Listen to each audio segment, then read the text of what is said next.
Bonjour à tous. Aujourd'hui, cette vidéo s'appelle l'intelligence émotionnelle.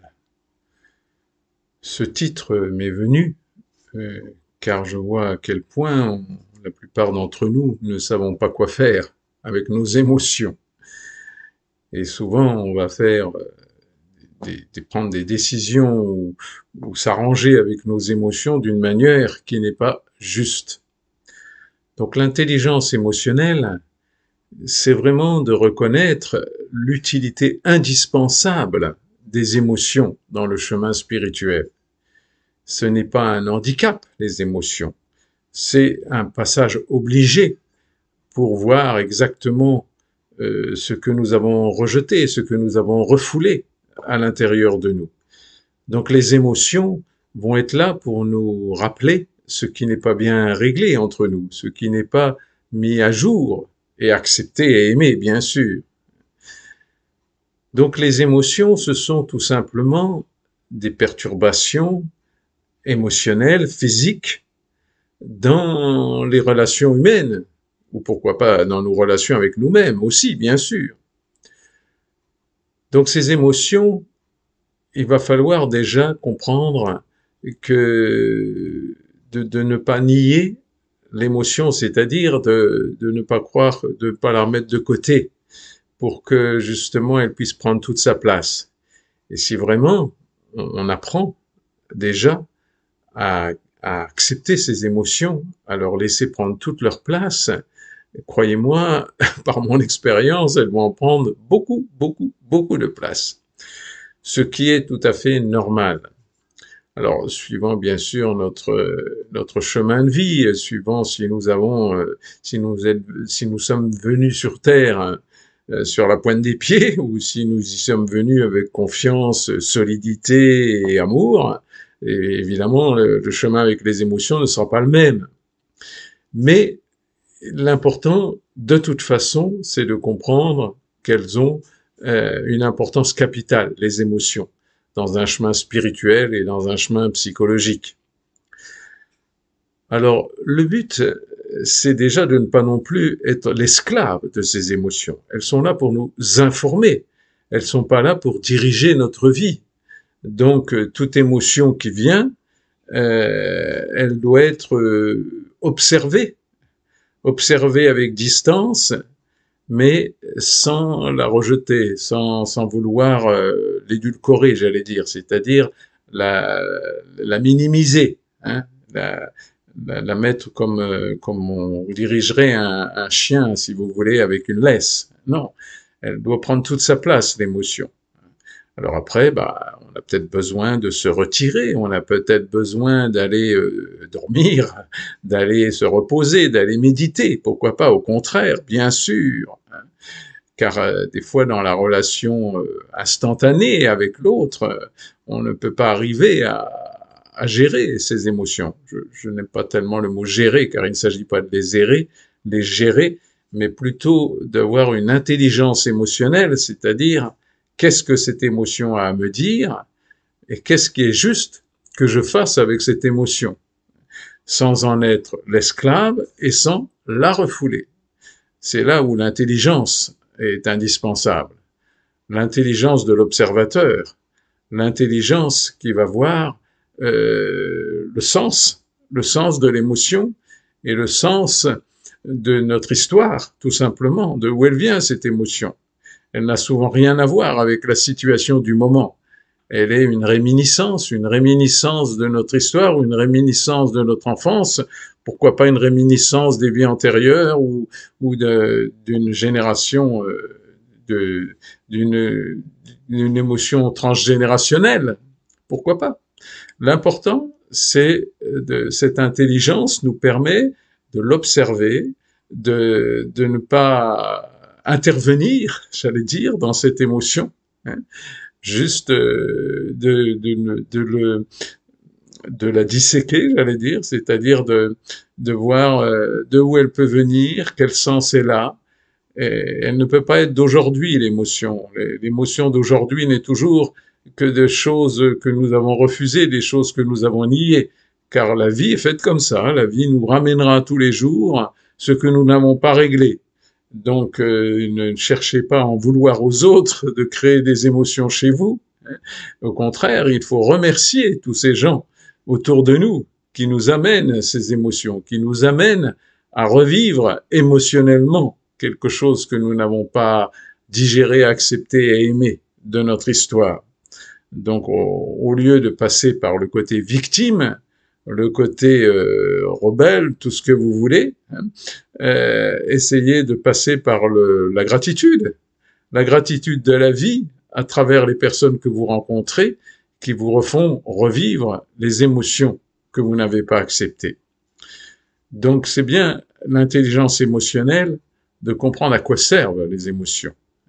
Les émotions servent toujours à nous ramener à notre réalité à nous ramener à nos limites à nous, et à voir aussi le côté infantile en nous, qui est un petit enfant encore apeuré, ou un petit enfant avec plein d'attentes.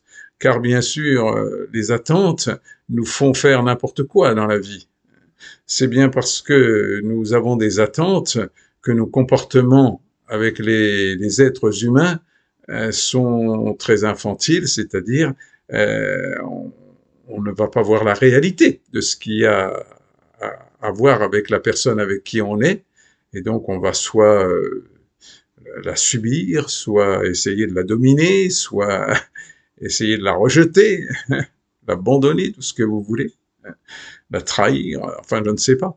L'important, c'est de comprendre que c'est notre infantilisme, notre partie de l'enfant intérieur qui n'a pas grandi, qui n'a pas passé les étapes normales de la croissance émotionnelle, de la croissance intellectuelle aussi d'ailleurs, hein, la croissance de l'âme, la croissance de l'esprit humain de l'enfance à l'adulte, avec les relations normales, enfin normales, est-ce qu'il y a des relations normales, je ne sais pas, mais disons les relations beaucoup plus justes, avec une maman, un papa et des frères et sœurs et un entourage éducatif qui nous amène à grandir de façon beaucoup plus juste. Donc, les émotions vont nous servir à voir là où nous n'avons pas été bien guidés et nous n'avons pas reçu ce que nous aurions dû recevoir. Et donc, nous avons des attentes, et ces attentes que nous allons refiler aux autres, si je puis dire, refiler pour que les autres nous donnent ce que nous n'avons pas eu, et là, c'est le piège émotionnel, car bien sûr, les autres êtres humains, à l'âge adulte, ne sont pas là pour compenser nos manques de notre enfance, ou nos manques affectifs et tout ce que vous voulez de notre histoire.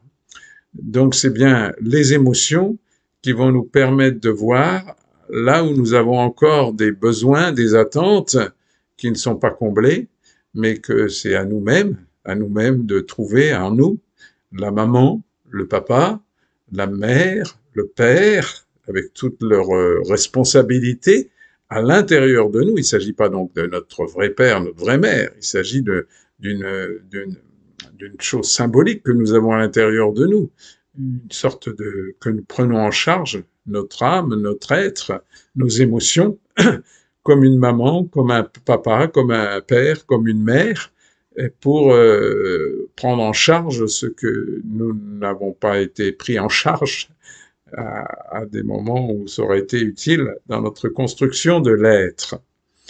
Donc l'intelligence émotionnelle est capitale, bien sûr.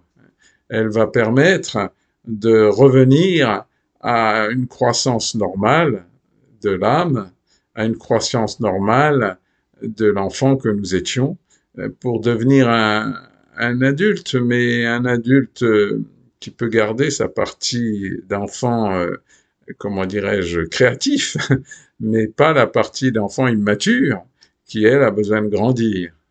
Et donc, c'est les émotions, l'intelligence émotionnelle qui va nous apprendre à voir la réalité de notre vie et à ne pas vouloir copier la vie d'un autre, mais de voir nos handicaps, nos faiblesses, nos limites, pour essayer de les faire progresser, bien sûr, pour essayer de devenir plus adultes, plus heureux, plus dans notre chemin de vie, plus dans notre mission de vie, entre guillemets, car elle ne se découvre que à partir du moment où on a accepté de devenir beaucoup plus mature, beaucoup plus adulte. Sinon, c'est une mission de vie de compensation et qui n'a rien à voir avec le destin de notre âme. Donc vraiment d'apprendre avec cette intelligence émotionnelle, de voir, de ne pas subir nos émotions, de les laisser diriger notre vie, en même temps de ne pas les nier, de respirer dedans, de prendre du temps, de méditer, de se reposer, hein, de se promener dans la nature pour que ces émotions soient accueillies comme elles doivent l'être et aimées comme elles doivent l'être pour nous apprendre ce que nous avons à respecter en nous et pour éviter d'être à l'intérieur de nous en deux personnes, c'est-à-dire une personne que nous montrons aux autres et une personne intérieure qui est beaucoup plus souffrance et beaucoup plus en victime ou en dehors de la réalité. Donc c'est bien pour réunir cette dualité en nous que les émotions vont nous permettre, cette intelligence émotionnelle va nous permettre de remettre de l'ordre dans notre unité en reliant en nous notre âme, notre esprit, notre corps, bien sûr, puisque les émotions, c'est dans le corps, et pour que tout ça nous amène avec le vrai sens de notre vie et le bonheur d'exister, la joie de vivre, mais pas une joie hystérique, j'allais dire, non, pas une joie qui veut changer le monde parce qu'on n'a pas eu le monde qu'on voulait, non, pas du tout, juste une joie d'être là où on doit être, de faire ce que l'on peut, de ne pas faire ce que l'on peut pas, et tout simplement d'être dans notre propre réalité.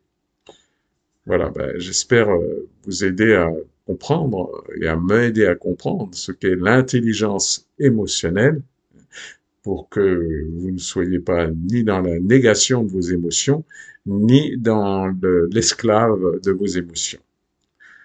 Plein de tendresse pour vous et de belles choses pour votre vie et plein d'amour et du soleil dans votre cœur. Au revoir.